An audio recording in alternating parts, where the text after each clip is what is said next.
Finally AIIMS का paper हो चुका है। आप लोग ने बहुत अच्छी तरीके से पेपर दे के आए हो, एग्जाम को देख कर आए हो और अच्छे से परफॉर्म किया है, मुझे पूरी उम्मीद है।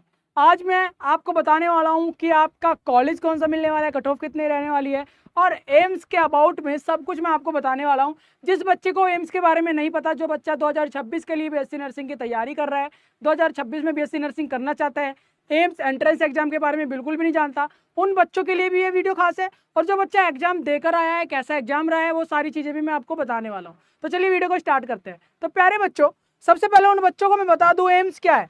एम्स भारत की सबसे बढ़िया और सबसे टॉप यूनिवर्सिटी है। हर एक बच्चा एम्स से अपना मेडिकल कोर्स करना चाहता है। अगर आप लोग बीएससी नर्सिंग का सपना देख रहे हो, बीएससी नर्सिंग करना चाहते हो एम्स से, तो मेरे प्यारे बच्चों सबसे पहले बीएससी नर्सिंग बता देता हूँ। आप लोग बीएससी नर्सिंग कर एक नर्सिंग ऑफिसर की पोस्ट पर काम करते हो। आप नर्स बन जाते हो, पेशेंट की केयर करते हो, डॉक्टर को असिस्ट करते हो। डॉक्टर जो बोलता है आप उनके अकॉर्डिंग पेशेंट को मेडिसिन वगैरह देते हो और मेडिसिन ड्रिप वगैरह देते हो, उनको सपोर्ट वगैरह देते हो। इतना काम आपका रहने वाला है मेडिकल फील्ड में। ठीक है, बीएससी नर्सिंग हमारा 4 साल का कोर्स होता है, 4 साल का डिग्री कोर्स है। इसको कर आप ग्रेजुएट हो जाते हो।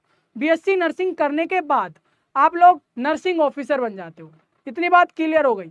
अब बीएससी नर्सिंग करने के लिए, एडमिशन लेने के लिए आप लोगों को ना एक पेपर देना मैंडेटरी है। एंट्रेंस टेस्ट होते हैं। उन एंट्रेंस टेस्ट में से एक एंट्रेंस टेस्ट है एम्स। एम्स एंट्रेंस टेस्ट प्यारे बच्चों हर एक बच्चा इस यूनिवर्सिटी से देना चाहता है और बीएससी नर्सिंग करना चाहता है। क्योंकि एम्स से अगर आप लोग बीएससी नर्सिंग कर लेते हो तो आपका फ्यूचर ब्राइट हो जाता है, अच्छी अच्छी जॉब के लिए अपॉर्चुनिटी मिलती है, हाई सैलरी जॉब लगती है। यहाँ तक एम्स हॉस्पिटल में भी आपको हाई पैकेज पर सैलरी मिलती है। समझ में आ रहा है, जॉब मिल जाती है। इतनी बात क्लियर है, इसीलिए हर बच्चा एम्स को चूज करता है। अब एम्स के बारे में थोड़ा डिटेल बता दीजिए सर। चलिए बता देता हूँ।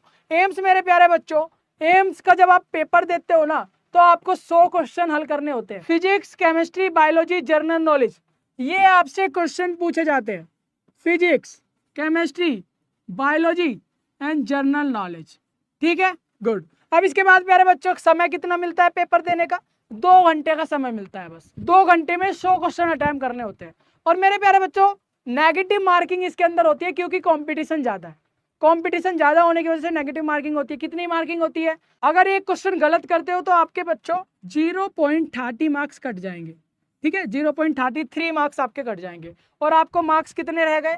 यहाँ पे 0.67 मार्क्स रह गए। जहां पे आपको 1 नंबर मिलने वाला था, वहीं पे आप एक गलत कर अपना नुकसान कर बैठे। 1 नंबर ना मिलकर वहां पे आपको 0.67 मार्क्स मिले। समझ में आ रहा है कितना नुकसान हुआ? तो ये कहते हैं 1/3 की नेगेटिव मार्किंग। इस तरीके का आपका एग्जाम का पैटर्न होता है। समझ में आ रहा है? Very good. इतनी बात आपको क्लियर हो गई। न्यूनतम योग्यता क्या होनी चाहिए? जर्नल वालों की 50%, ओबीसी वालों की 45%, एससी वालों की 40%।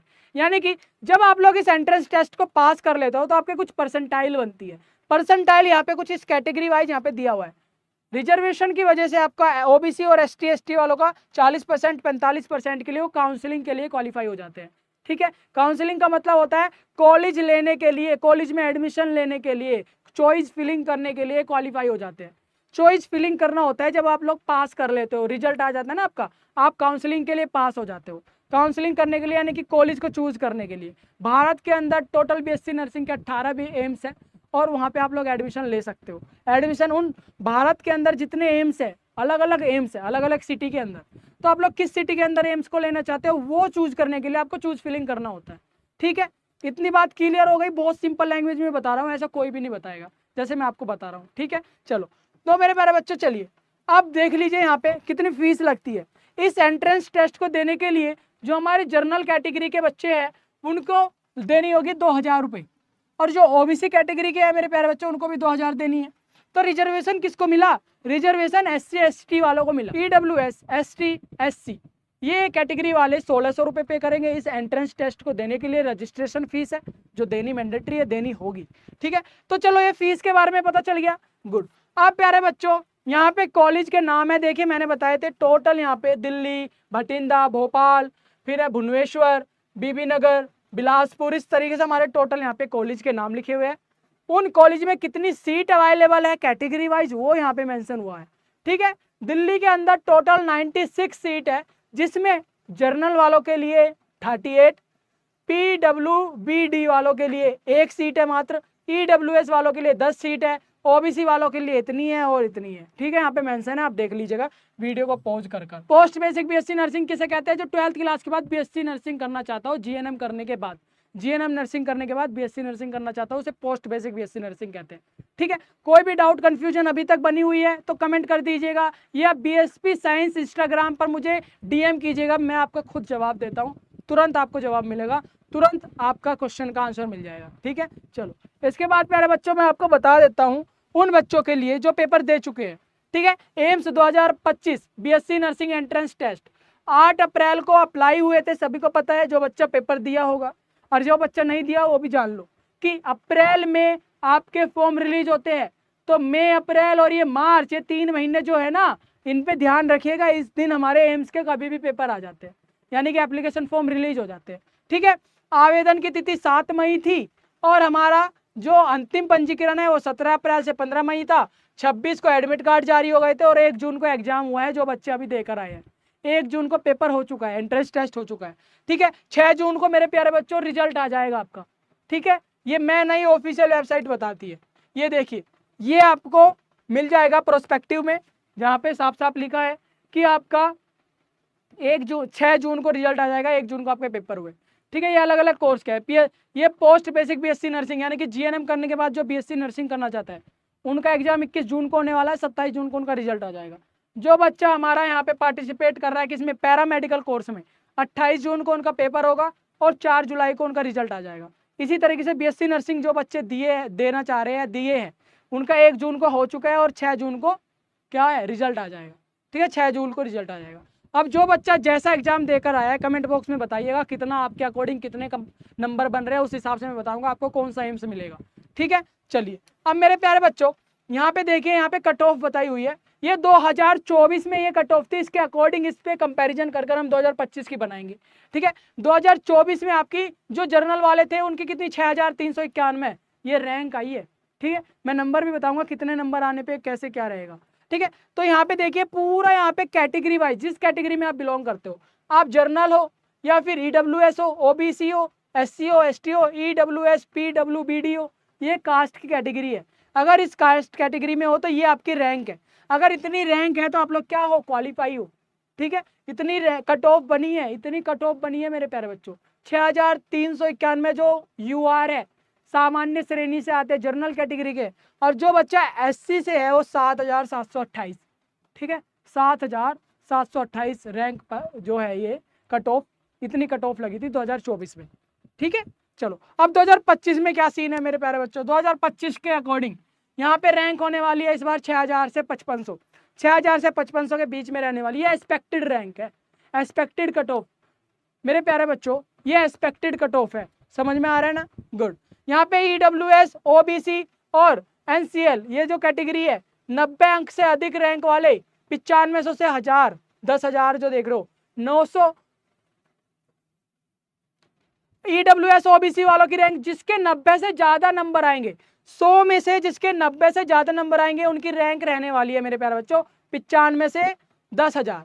जो SC ST कैटेगरी के हैं वो 85 नंबर लेके आएंगे, ठीक है। 100 में से 85 नंबर जिसके आएंगे उनकी रैंक रहने वाली है 13,000 से 14,000, ठीक है। जर्नल वाले जो 95 से ज्यादा लेके आएंगे, 95 नंबर लेके आएंगे, उनकी रैंक रहने वाली है ये। तो कट ऑफ समझ में आ गई कितनी क्या कट ऑफ है 2024 के अकॉर्डिंग। 2024 में हमने बता दिया 2024 में ये रैंक के थी, ठीक है। अब 2025 के एक्सपेक्टेड हम लोगों ने ये बताया है, और आप लोग कमेंट कर बताओगे आपका कैसा रहा, ठीक है। फिर मैं आपको बताता हूँ कि आपको कौन सा एम्स मिलने वाला है। जो भी क्वेश्चन, कोई भी डाउट हो एम्स से लेकर, जो भी क्वेश्चन, जो भी डाउट हो आपका, मुझे कमेंट कर देंगे, मैं आपको जवाब दे दूंगा, ठीक है। चलो अब मेरे प्यारे बच्चों नंबर तो आपको पता चल ही गए कि किस general category, OBC category, SC ST category वालों के जितने नंबर आएंगे उस हिसाब से कितनी कट ऑफ बन रही है, ठीक है। जो बच्चा 90 से अधिक लेकर आएगा नंबर जर्नल कैटेगरी का, उनको एम्स दिल्ली, भोपाल, भुवनेश्वर, जोधपुर ये मिल जाएंगे आराम से। 95 से ज्यादा नंबर जो ले आया, जो बच्चा 90 से 95 नंबर लेकर आया है, ठीक है, category wise, AIIMS Raipur, Patna, Rishikesh. जो बच्चा 90 से 95 लेकर आया है, 100 में से 90 से 95, उनको मिल जाएगा एम्स रायपुर, पटना, ऋषिकेश। और जो बच्चा 85 से 90 नंबर लेकर आया एम्स में, जब आपका 6 तारीख को रिजल्ट लगेगा ये वाला रिजल्ट मिला लेना जो मैंने बताया, और इस हिसाब से आपको पता चल जाएगा कौन सा कॉलेज मिलेगा। 85 से 90 आ गया, एम्स नागपुर, मंगलगिरी, अन्य क्षेत्र केंद्र के एम्स मिल जाएंगे। 18 एम्स है आपके टोटल, वो मिल जाएंगे। ठीक है, गुड।